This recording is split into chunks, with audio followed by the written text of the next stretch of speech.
আরে আরে, এই অলক্ষী আপায়া, এই বালতি এখানে কে রেখেছে? ওটা আমি রাখিনি। তুমি রাখোনি, কিন্তু তুমি তো দেখেছো, ওটা সরালে না কেন? তুমিও তো দেখে সরাতে পারতে। বেপরোয়া ভাবে চলাফেরা করলে এমনই হয়। মা, শুনেছো? শুনেছো কিভাবে কথা বলছে? শুনলে তো? নীলা, তোর অনেক বার বেড়েছে। মুখে যা আসে তুই আজকাল তাই বলতে শুরু করেছিস। মা, তুমি সারাটা জীবন শুধু একতরফা ভাবে কথা বলে এসেছো। ছোট বোন তার বড় বোনকে আজে বাজে কথা বলবে, আর আমি বড় বোনের কথা বললেই তাতে দোষ। কে তোমার বোন? আমি? অসম্ভব। সৎ বোন আবার বোন হয় নাকি? কখনো না। কি নীলা আপু, তোমার সৎ মা আর সৎ বোন তোমাকে কি বলেছে? কিছু না। আরে আপা, খেলার মাঠে ব্যাট করতে নেমে যদি 50 ওভার শুধু ব্লকই করে যাও, তাহলে রান পাবে কি করে? শোনো, রান করতে হলে ছক্কা মারতে হবে, ছক্কা। আপা দেখো, তুমি যেদিন ছক্কা মারবে সেদিন এরা তোমাকে আর কিছুই বলা সাহস পাবে না। আরে খান্ডুলকার, ব্যাট হাতে আবার কাকে ছক্কা মারতে বলছিস? আর কাকে?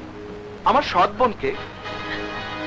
এখানে ওনার আপন ভাই বোন নেই তো, তাই আমি ওনার একটু আপন হতে চাইছি। মামা, তুমি ভাইয়াকে বলে দিও ও যেন সৎ বোনের জন্য বেশি চামচামি না করে। আচ্ছা ঠিক আছে, আমি বলে দেবো। তুই তো রুমে যা। যা আপা, তুমি ভেতরে। মা, তোমার চা।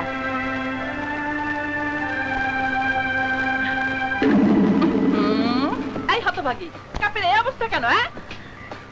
বুয়াকে তো পরিষ্কার করে দিতে বলেছিলাম। সব কাজ কি বুয়াকে দিয়ে করাতে হবে? তুই কি করিস? বল।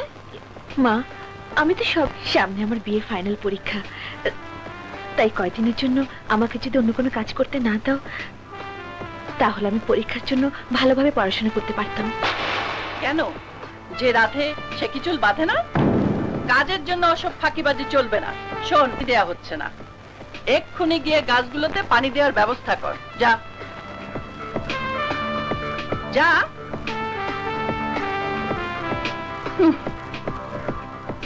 আব্দুল চাচা, যে আগে ছোট গাছগুলোতে পানি দাও, তারপর বড় গাছগুলোতে দেবে। মামনি, এই মালির কাম কি আমার দিয়ে হইব? হবে হবে, শুরু করো। যাও তো। আচ্ছা।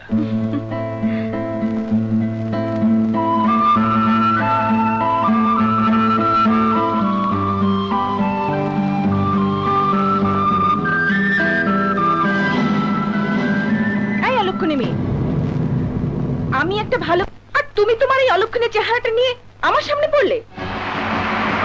তোমার ভালো কাজটা কি আমি জানি। কি কি জানো তুমি? যে নাম করে ক্লাবে যাবে, বাজে নেশাখোর ছেলেদের সাথে মেলামেশা করবে। এইসব যদি ভালো কাজ হয়, তাহলে তাহলে সমাজে খারাপ কাজ বলতে আর কিছুই নেই। এখনো সময় আছে। ওসব ছেড়ে দিয়ে চরিত্রবান মেয়েরা কিভাবে চলাফেরা করে ওসব শিখতে চেষ্টা করো। তাহলে তুমি বলতে চাও আমি মেয়ে নই? তোমাকে মেয়ে বললে মেয়ে জাতির অপমান হবে। কি? যত বড় মুখ নয় তত বড় কথা। মলি, তুই আজ আপার গায়ে হাত তুলেছিস? তুমি জানো না ভাইয়া, ও আমাকে যা বলেছে অন্য কেউ হলে মেরেই ফেলতো। কিন্তু আজ আমার কথা শুনে রাখ, আর যদি কোনোদিন আপার গায়ে হাত তুলিস, তাহলে তোর হাত দুটি আমি ভেঙে ফেলবো। অন্যদিন কেন? যদি সাহস থাকে তাহলে এসো, এখনই হাতটা ভেঙে দেখাও। দেখাচ্ছি। বিজু, বিজু, তুই থাম ভাই, তুই থাম। না আপা, ওর এসব আমার আর সহ্য হয় না। আজ আমি ওকে এমন শিক্ষা দেব যেন বড়দের সাথে এমন অসভ্য আচরণ না করে।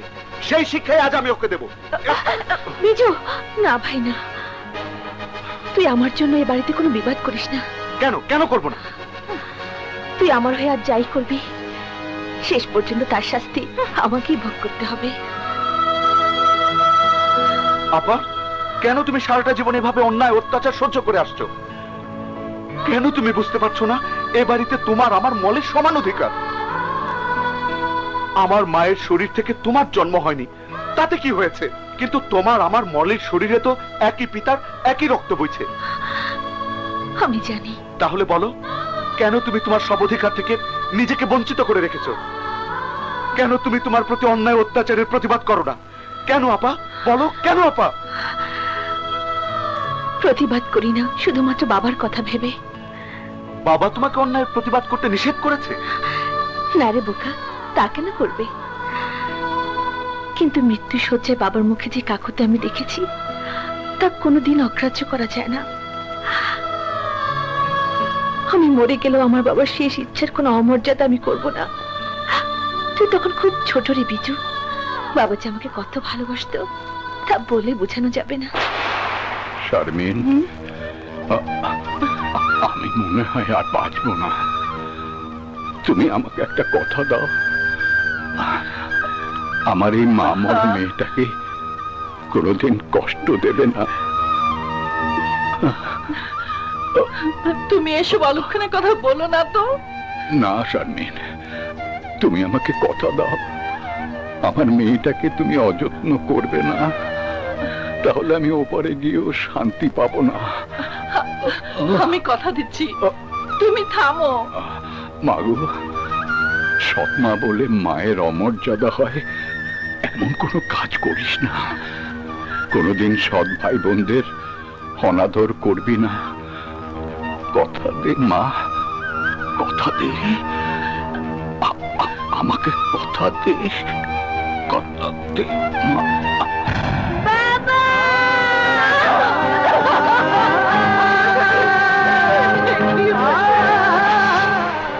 আর তখন থেকে বাবার সেই অনুরোধ রক্ষা করে দিনের পর দিন মায়ের অত্যাচার সহ্য করে আসছো।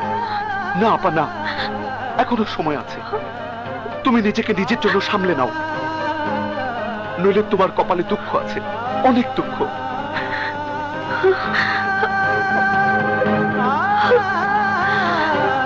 দুঃখ তো ছোটবেলা থেকে সহ্য করে আসছি। দুঃখ সইতে সইতে এখন আর কোনো দুঃখই আমার কাছে দুঃখ মনে হয় না।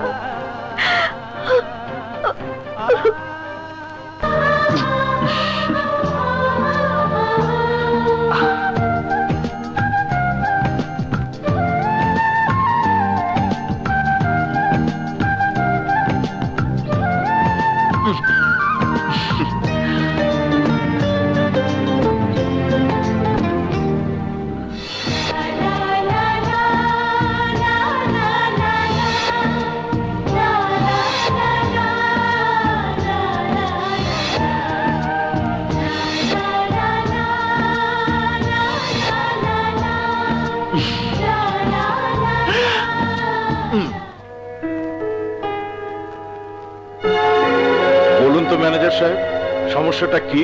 স্যার, আমরা জানি আপনি সবসময় খান অ্যান্ড সন্স কোম্পানিকে ফেভার করেন, কিন্তু বিদ্যুৎ স্টেশন তৈরির ক্ষেত্রে মেগা বিল্ডার সবচাইতে বেশি দক্ষ।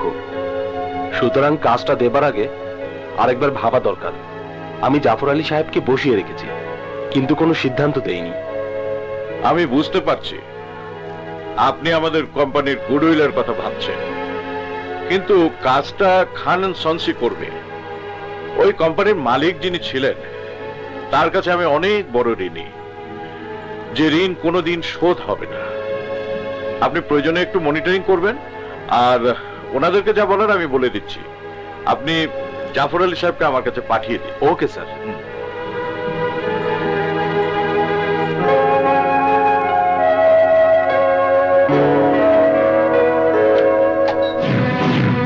May I come in, sir? আসুন জাফর আলী সাহেব, আসুন। Thank you, sir. Please take your seat. Thank you. কাজটা আমি আপনাদেরকেই দিলাম, কিন্তু কাজের মানটা ভালো হতে হবে। আপনারা দক্ষ ইঞ্জিনিয়ার দিয়ে কাজটা করাবেন, প্রয়োজনে আমার পরামর্শ নেবেন। Of course, sir, of course.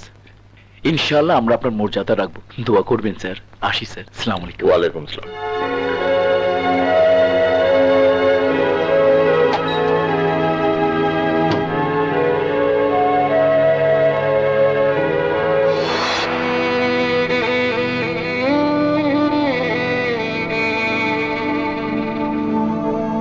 Mister সাহেব, আরে আরে চৌধুরী সাহেব, আসুন আসুন আসুন।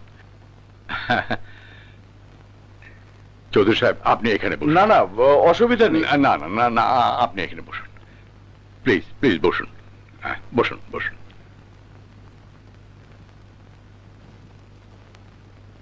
চৌধুরী সাহেব, আপনাকে সামনে বসিয়ে আমি ওই চেয়ারে বসতে পারি না। আপনি বিরাট ব্যবসায়ী, তার চেয়েও বড় কথা আপনি একজন বিশাল মনের মানুষ।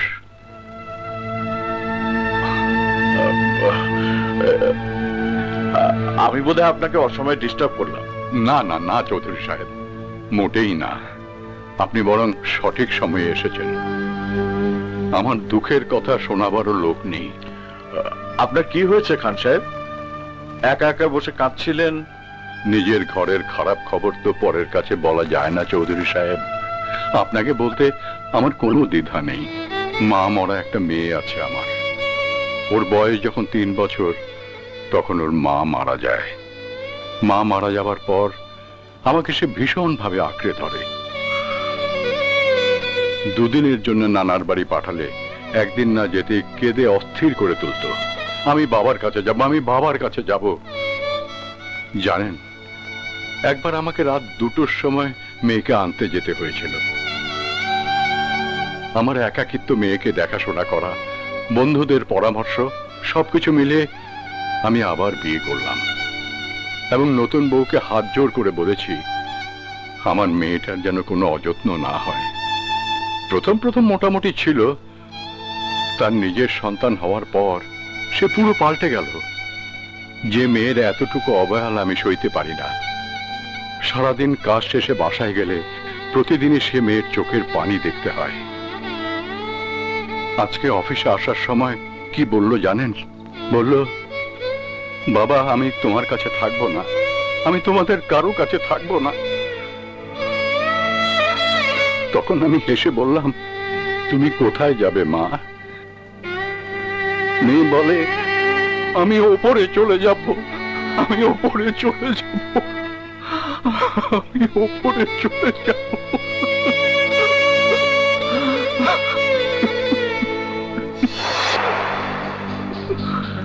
খান সাহেব মারা গেছে অনেক দিন। তার কোম্পানিকে অনেক ব্যবসা দিয়েছি আমি, কিন্তু তার মেয়েটির কোনো খোঁজ খবর নেওয়া হয়নি। এটা ঠিক হয়নি আমার। হাজার ব্যস্ততার মাঝে মেয়েটির খোঁজ নেওয়া উচিত ছিল। Shit.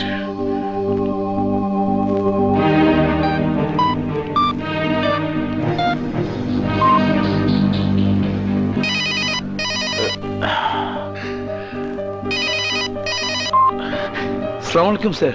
মিস্টার জাফর, আমি যদি খান সাহেবের বাড়িতে 1 কাপ চা খেতে চাই, খাওয়াবেন না?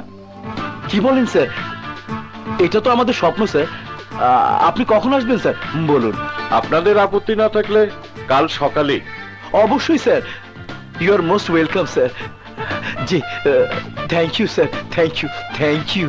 আপা, আপা, কি হয়েছে? অত চিৎকার করছিস কেন? আরে শোনো না, চৌধুরী গ্রুপ অফ ইন্ডাস্ট্রিজ এর মালিক আমাদের বাসায় আসছে। বলিস কি তুই? আকাশ চৌধুরী আসবে আমার বাড়িতে? কিন্তু কেন? জানি না, কিন্তু উনি নিজে আমাকে ফোন করে বলেছেন উনি আমাদের বাড়িতে চা খেতে আসবেন। তাছাড়া উনি আজকে আমাদেরকে 5 কোটি টাকার একটা কাজ দিয়েছেন।